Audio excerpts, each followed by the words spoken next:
Halo semuanya, Assalamualaikum warahmatullahi wabarakatuh. Perkenalkan, nama saya Arif Abdul Putra. Saya sebagai owner di usaha di bidang edukasi, yaitu yang diberi nama Arif Hydro Farm. Yang mana kegiatan kami ini yaitu dari bidang peternakan, perikanan, dan pertanian.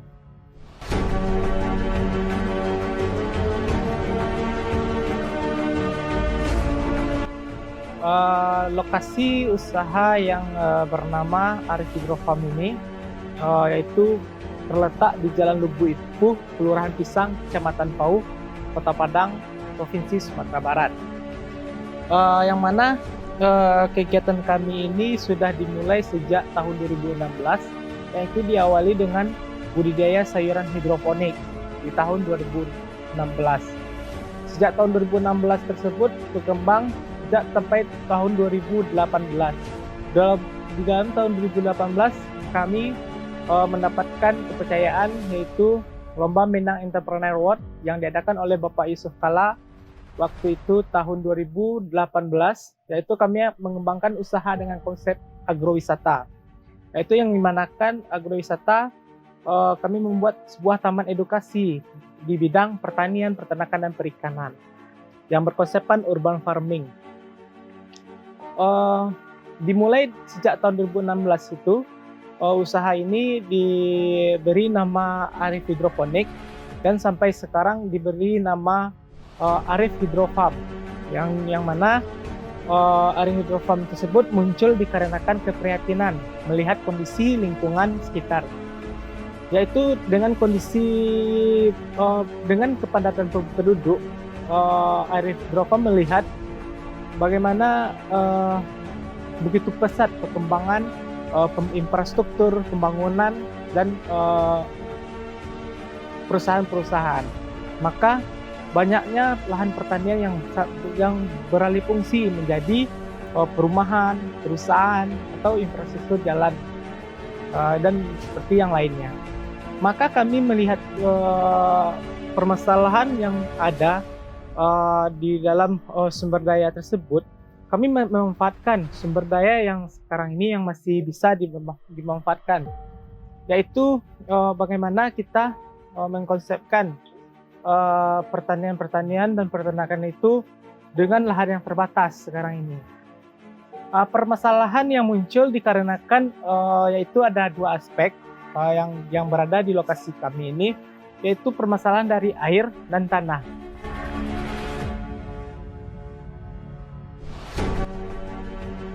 Mungkin kita bahas dengan tanah dulu, khususnya di Kota Padang. Kebanyakan tanah itu yang sekarang yang sudah kurang subur dikarenakan bahan kimia, yaitu baik dari bahan kimia yang ada dari limbah-limbah maupun yang dari bahan pertanian. Contohnya seperti penggunaan pestisida yang berlebihan, insektisida, gitu. Yaitu di yang tanah tersebut banyaknya pembangunan perumahan, maka lahan pertanian tadi beralih fungsi menjadi perumahan dan perusahaan. Maka melihat itu, kita tidak bisa memungkiri pula mengapa perumahan itu juga menjadi kebutuhan sebuah masyarakat. Maka kita mengkonsepkan bagaimana kita bertani, berternak dengan lahan seadanya, tapi pendapatan yang sangat banyak. Kita membuat konsep seperti itu. Dan air pun karena bermasalahan air, dikarenakan pembangunan tadi, air pun menjadi tercemar karena limbah, dan air pun terjadi penyumbatan karena banyaknya pembangunan perumahan. Maka irigasi untuk lahan pertanian menjadi tersumbat dan lahan pertanian menjadi kekeringan dan kurang subur. Maka dalam kedua masalah tersebut, kami bagaimana bisa mempertahankan lahan pertanian itu supaya nanti anak-anak cucu generasi penerus bisa melihat masih ada lahan pertanian yang berada di perkotaan. Nah, baik, mungkin kegiatan kami dalam Arif Urban Farming Farm, yaitu dalam kegiatan ini kami dari mulai membibit sampai pemindahan tanam dan penjualan untuk sayur-sayuran. Dan untuk sayuran tersebut kami tidak menggunakan pestisida, dan kami untuk hidroponik dan aquaponik untuk sayurannya kami cukup menggunakan nutrisi. Yang nutrisi tersebut cuman yang dibutuhkan oleh tanaman tersebut. Maka dari hasil limbah tanah sayuran, kami pun membuat inisiatif dan sistem, yaitu maggot, dengan budidaya maggot, dengan bagaimana sayuran tersebut dan limbah-limbah tersebut, limbah seperti akarnya dan limbah sayur-sayuran yang diumpamakan reject atau sayur-sayuran yang sudah layu atau mati. Itu kami tidak membuangnya, kami mengolahnya untuk bisa menjadi kompos dan untuk pakan maggot. Nah, lalu hasil limbah sayuran kami jadikan maggot. Maggot pun begitu. Dari maggot kami menjadikan turunan maggot, yaitu dari pupa maggotnya sampai kasgotnya. Kasgot yang kami gunakan untuk pupuk tanaman, yaitu dan kasgot kami jadikan untuk pupuk tanaman, dan maggot tadi kami jadikan untuk pakan ikan dan pakan ayam. Yaitu kami di sini berkonsepkan terintegrasi semuanya, saling berkaitan.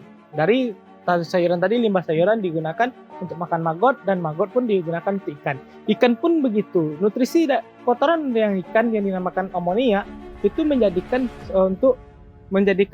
sumber nutrisi bagi tanaman. Yang mana nutrisi di tanaman tersebut kami jadikan sistem aquaponik. Yang sistem aquaponik yaitu kita mendapatkan 2 plus untuk panen, hasil panen, yaitu ada salah satunya sayuran kita panen dan ikan kita panen. Dan kita tidak lagi menggunakan nutrisi karena kita sudah menggunakan amonia maggot tadi, amonia dari ikan tadi. Nah, tujuan dari membuat sebuah taman edukasi ini, kami supaya anak muda atau generasi penerusnya, para milenial, bisa mencontoh bagaimana kita mendapatkan sebuah penghasilan dari sistem yang kita laksanakan di sini. Yaitu dengan sistem ini kita cuma butuh lahan sedikit dan modal sedikit, kita mendapatkan untung yang bisa menjadi sebuah usaha sama kita. Nah, lalu bagaimana kita mengubah sebuah pola pikir orang banyak, bagaimana tidak memandang sebelah mata seorang petani tersebut. Kebanyakan sekarang orang memandang sebelah mata petani, mungkin dikarenakan dulunya pekerja petani itu yang sangat berat dan penghasilan mungkin tidak mencukupi. Maka sekarang bagaimana kita mengubah pola pikir masyarakat tersebut dengan konsep pertanian yang kita laksanakan sekarang, dengan bisa disebut petani berdasi, yaitu nantinya supaya yang para petani tersebut bisa mengangkat derajatnya. Bagaimana kita bisa tidak dipandang sebelah mata lagi, jangan malu menjadi seorang petani tersebut. Mungkin itu yang dari saya. Kita jangan selalu malu dengan apa yang kita perbuat. Baik, wabillahi taufiq wal hidayah. Wassalamualaikum warahmatullahi wabarakatuh. Salam petani.